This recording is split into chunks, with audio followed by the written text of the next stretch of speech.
Hi friends, how are you guys doing? I'm a little bit sick, but here I am. I'm going to read Psalms 21 from 1 to 3. The king rejoices in your strength, Lord. How great is his joy in the victories you give. You have granted him his heart's desire and have not withheld the request of his lips. You came to greet him with rich blessings and placed a crown of pure gold on his head. If you guys know a little bit of King David's story, you should know that David was always on the run. He was always running away from somebody, especially King Saul.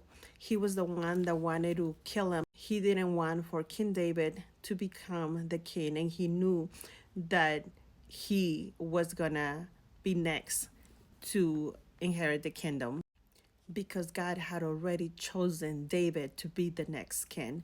So David was hiding. He was always running away in caves, and Saul was always trying to find a way to kill him.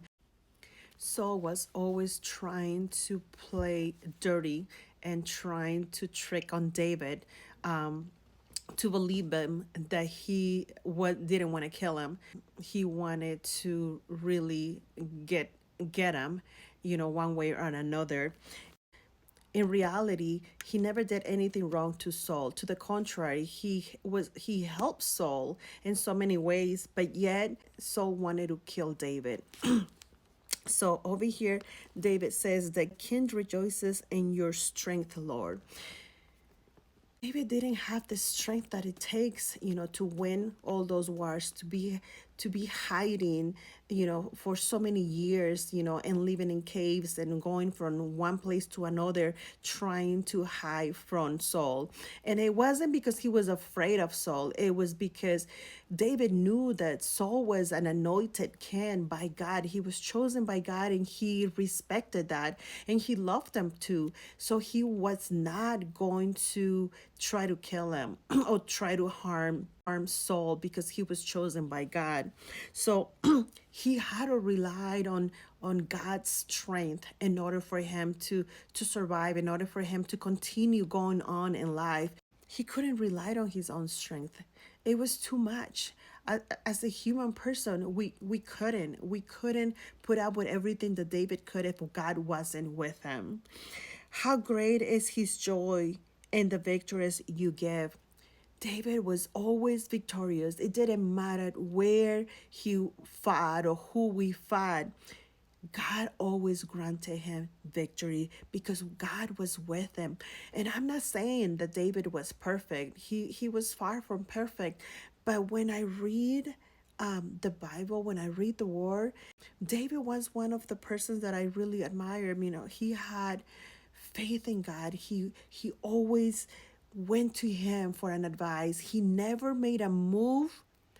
Well, I shouldn't say never, but for the most part, he always made a move based on what God told him to do. He will first go and ask God, can I do that? Should I do this? Do you think I should do this? David always understood that it wasn't him that came upon every victory, that it wasn't him alone that defeated the enemy. It was God that always protected him. It was God that always delivered him from the hands of the enemy.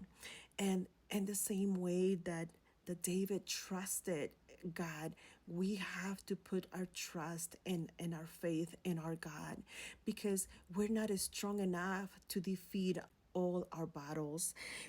Our victories are always going to depend on him. David didn't act like we do, that we do things and we ask God to bless us on whatever that we do, even though it's not what God wanted us to do.